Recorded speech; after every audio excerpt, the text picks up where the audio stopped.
What's up, YouTube? It's your boy IJ here, and today's video I'm going to be covering Chapter 4 of the New Orleans Saints and their history. Now, before we get started, as always, gotta give all glory to God, because without Him I wouldn't be able to do this. And go ahead and click that subscribe button so you don't miss out on any future videos. And without further ado, y'all know what time it is. Cue the Who That chant.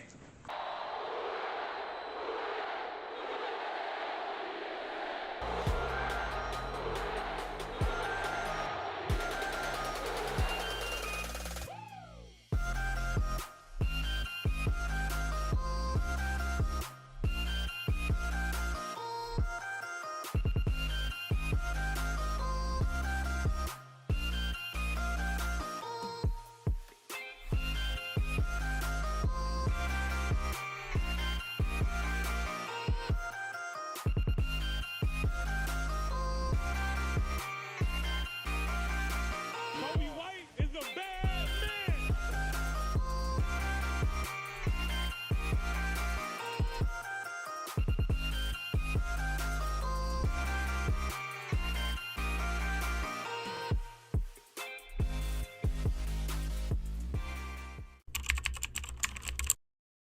In the 1997 offseason, the New Orleans Saints will hire legendary tight end and Super Bowl winning coach Mike Ditka. The team will also go out and draft Chris Neal, a guard out of Colorado.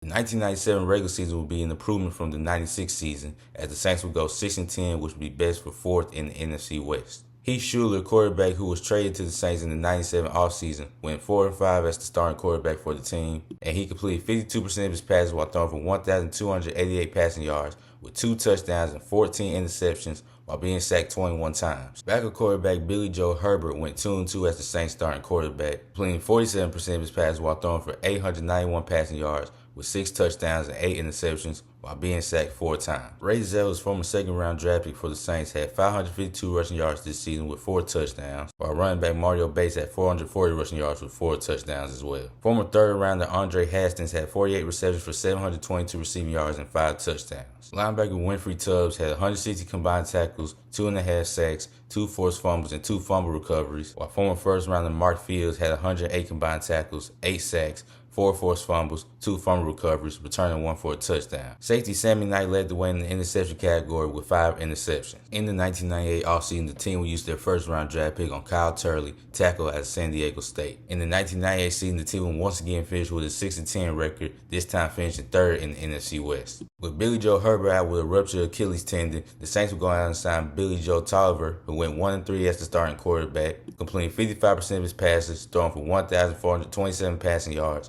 with 8 touchdowns, 4 interceptions, while being sacked 11 times. Backup quarterback Kerry Collins saw the field. He went 2-5 as the Saints starting quarterback, completing 49% of his passes while throwing for 1,202 passing yards, with 4 touchdowns to 10 interceptions, while being sacked 21 times. Free agent acquisition Lamar Smith led the way with 457 rushing yards and 1 touchdown. Second round draft pick Cam Cleveland led the way with 54 receptions for 684 receiving yards and 6 touchdowns. Defensively, Mark Fields had 109 combined tackles with 6 sacks, 1 forced fumble, and 1 fumble recovery, returning that for a touchdown, while defensive end Joe Johnson had 70 combined tackles, 7 sacks, 1 forced fumble, 1 fumble recovery, return for a touchdown, making the Pro Bowl this year. Defensive tackle Leroy Glover chipped in with 67 combined tackles, 10 sacks, and 3 forced fumbles, while safety Sammy Knight led the way with 6 interceptions, returning 2 of them for a touchdown.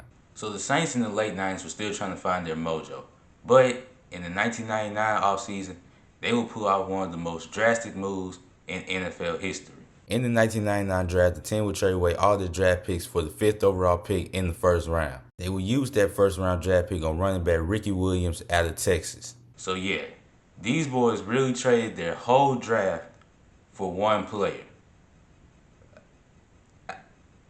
I'm still befuddled by it, really. This picture between Ricky Williams and Mike Ditka low-key says it all. So yeah, this trade definitely went down in the history books. And the next time that you feel that your team has made a crazy trade or whatnot, just look at what my team did back in 1999. The team would go on to finish the 1999 season with a 3-13 record, which would be best for 5th place in the NFC West. Quarterback Billy Joe Tolliver went 1-6 as a starting quarterback for the Saints, completing 52% of his passes while throwing for 1,916 passing yards, with 7 touchdowns and 16 interceptions while being sacked 19 times. Billy Joe Herbert didn't fare much better, also going 1-6 as a starting quarterback for the Saints, completing 54% of his passes while throwing for 970 passing yards, with 6 touchdowns and 6 interceptions while being sacked 11 times. In his rookie season, running back Ricky Williams had 884 rushing yards with 2 touchdowns, while free agent acquisition Eddie Kennison had 61 receptions for 835 receiving yards and 4 touchdowns. Wide receiver Keith Poole also chipped in with 42 receptions for 796 receiving yards and 6 touchdowns. Defensively, linebacker Keith Mitchell had 115 combined tackles with 3.5 sacks, 3 forced fumbles, 1 fumble recovery, and 3 interceptions. Defensive tackle Leroy Glover had 62 combined tackles with 8.5 sacks, 1 forced fumble, and 1 fumble recovery, while cornerback Ashley Ambrose led the way with 6 interceptions. At the end of the season, owner Tom Benson vowed to take the necessary steps to turn the Saints into a winning franchise. And Tom Benson fulfilled that promise, firing 22 employees, including GM at the time, Bill Kuharic, and Mike Ditka. The Saints will hire Randy Mueller as the new GM of football operations and hiring Arnold D. Fielkow to be the director of administration. The team would then name former defensive coordinator and assistant coach Jim Haslett as the new head coach. In the 2000 draft, the Saints would go out and draft defensive end Darren Howard out of Kansas State. It was also this offseason where the Saints acquired quarterback Aaron Brooks from the Green Bay Packers. This season ended up being a magical season for the Saints, not only going 10-6 and being first in the NFC West, but they will also get their first playoff win in team history, beating the defending champs St. Louis Rams 31-28. They couldn't sustain this momentum, however, as they lost to the Minnesota Vikings 34-16. Initial starter Jeff Blake went 7-4 as the Saints starting quarterback, completing 61% of his passes, throwing for 2,025 passing yards, with 13 touchdowns and 9 interceptions while being sacked 24 times. Quarterback Aaron Brooks will take over late in the season, going 3-2 as the Saints starting quarterback, while completing 58% of his passes while throwing for 1,514 passing yards, with 9 touchdowns and 6 interceptions while being sacked 15 times. Running back Ricky Williams will have exactly 1,000 rushing yards with 8 touchdowns, while wide receiver Joe Horn had 94 receptions for 1,340 receiving yards and 8 touchdowns, making the Pro Bowl this year. Defensive tackle Leroy Glover continued to ascend with 66 combined tackles, 17 sacks, 3 forced fumbles, and 1 fumble recovery, making the Pro Bowl and first team All-Pro. While defensive end Joe Johnson had 48 combined tackles with 12 sacks, 3 forced fumbles, and 2 fumble recoveries, making the Pro Bowl and winning the Comeback Player of the Year after missing last season with a ruptured patella tendon. Linebacker Keith Mitchell had 86 combined tackles, 6.5 sacks, 4 fumble recoveries, returning 1 for a touchdown, and 1 interception, taking it back for a pick 6. He too made the Pro Bowl this year as well. Sammy Knight also stuffed the stat sheet with 101 combined tackles, 2 sacks, 1 forced fumble, 5 interceptions, and returning 2 of those for touchdowns. This stellar season from the Saints led to coach Jim Haslett winning Coach of the Year this year. In the 2001 draft, the Saints will use their first-round draft pick to select running back Deuce McAllister out of Ole Miss. The Saints would, however, fall back to earth, going 7-9 and finishing third in the NFC West. Quarterback Aaron Brooks completed 56% of his passes while throwing for 3,832 passing yards, with 26 touchdowns and 22 interceptions while being sacked 50 times. Ricky Williams improved from his 2000 season, rushed for 1,245 rushing yards and 6 touchdowns, while wide receiver Joe Horn had 83 receptions for 1,265 receiving yards and 9 touchdowns, making the Pro Bowl this year. Wide receiver Willie Jackson was second behind him with 81 receptions for 1,046 receiving yards and 5 touchdowns. Defensively, Joe Johnson had 66 combined tackles with 9 sacks, 2 forced fumbles, and 2 fumble recoveries, while Leroy Glover had 47 combined tackles, 8 sacks, 3 forced fumbles, and 2 fumble recoveries, making the Pro Bowl this year. Linebacker Charlie Clemens had 93 combined tackles with 13.5 sacks, 1 interception, and 1 fumble recovery, while safety Sammy Knight had 98 combined tackles, 1 sack, 6 interceptions, 5 fumble recoveries, and 2 forced fumbles. The team made plenty of moves in the 2002 offseason, first by trading Ricky Williams to the Miami Dolphins, then trading tackle Willie Roaf to the Kansas City Chiefs. The team would go on to draft wide receiver Dante Stallworth out of Tennessee, then they would release Randy Mueller from his contract and hire Mickey Loomis to be the new GM of football operations. The team would then give Jim Haslett a multi-year contract extension and award quarterback Aaron Brooks with a 6-year contract extension. The Saints would finish in third place in the newly formed NFC South with a 9-7 record, and the NFC South consisted of the Saints, Falcons, Buccaneers, and Panthers. Quarterback Aaron Brooks completed 54% of his passes while throwing for 3,572 passing yards with 27 touchdowns and 15 interceptions while being sacked 36 times. Deuce McAllister was the new lead running back,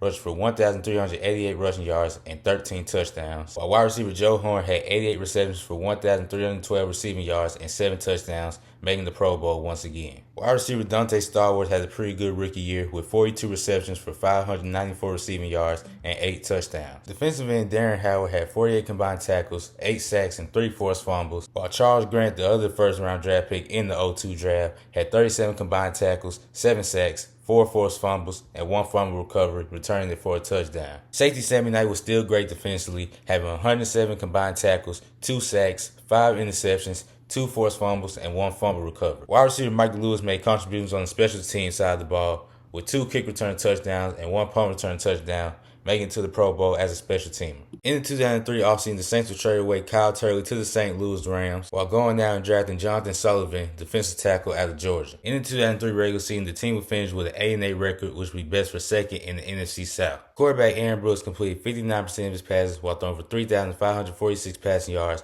with 24 touchdowns and 8 interceptions, while being sacked 34 times. Running back Deuce McAllister was continuing to be a force, rushed for 1,641 rushing yards and 8 touchdowns, while wide receiver Joe Horn had 78 receptions for 973 receiving yards and 10 touchdowns. This is the year that Joe Horn did his iconic celebration pulling out a cell phone mid-game. So yeah, the Saints were... Hold on. Hello? Must have been a butt dial or something. Anyway, Titan Boo Williams also made some contributions, having 41 receptions for 436 receiving yards and 5 touchdowns. Defensive end Charles Grant had 61 combined tackles, 10 sacks, and 4 forced fumbles, while cornerback Fred Thomas had 85 combined tackles, 1 sack, 2 forced fumbles, 1 fumble recovery, and 4 interceptions. This was also the season where the Saints had one of the best plays in team history at the time, but when they lined up for the extra point, this happened. Here's Mitch Berger, the holder. So yeah, John Carney, he missed the extra point. And that basically threw the Saints' playoff hopes out the window. And it wasn't like a small miss neither. It went wide to the right. I don't know how he missed that, to be honest with you. In the 2004 offseason, the team would go out and draft defensive end Will Smith out of Ohio State. And then during the regular season, they would trade for cornerback Mike McKenzie from the Green Bay Packers. The team would once again finish with an 8-8 record, which would be second in the NFC South. Quarterback Aaron Brooks completed 57% of his passes while throwing for 3,810 passing yards, with 21 touchdowns and 16 interceptions, while being sacked 41 times. Running back Deuce McAllister had another great season with 1,074 rushing yards and 9 touchdowns, while wide receiver Joe Horn had 94 receptions for 1,399 receiving yards and 11 touchdowns, making the Pro Bowl. Wide receiver Dante Stallworth chipped in with 58 receptions for 767 receiving yards and 5 touchdowns. Defensively, Darren Howard had 46 combined tackles, 11 sacks, 3 forced fumbles, and 3 fumble recoveries, while defensive end Charles Grant had 80 combined tackles, 10.5 sacks, 3 forced fumbles, 1 fumble recovery, and 1 interception. Rookie defensive end Will Smith had 42 combined tackles, 7.5 sacks, 6 forced fumbles, and 1 fumble recovery, while newly acquired Mike McKenzie had 33 combined tackles and 5 interceptions. So yeah, the Saints finished with an 8-8 record in the 2004 season, just barely missing out on the playoffs. And in the 2005 season, they were gearing up to make it back to the playoffs. But little did the team know that a much bigger storm was on the horizon. Now, real quick, let's briefly talk about the Falcons and the Cowboys and what they were doing during this time period. The Cowboys had kind of lost their way, and they were trying to get back to their winning ways. And the Falcons somehow made the Super Bowl in the 1998 season. Like, how'd they make it before us? But I guess all's well that ends well, because they did lose to the Broncos 34-19. And oh yeah, in the 2001 season, they went out and drafted a guy named Mike Vick. He ended up being pretty good for the Falcons. But yeah, that's the video. Appreciate you guys for tuning in and watching it. And as always, KGF, keep God first.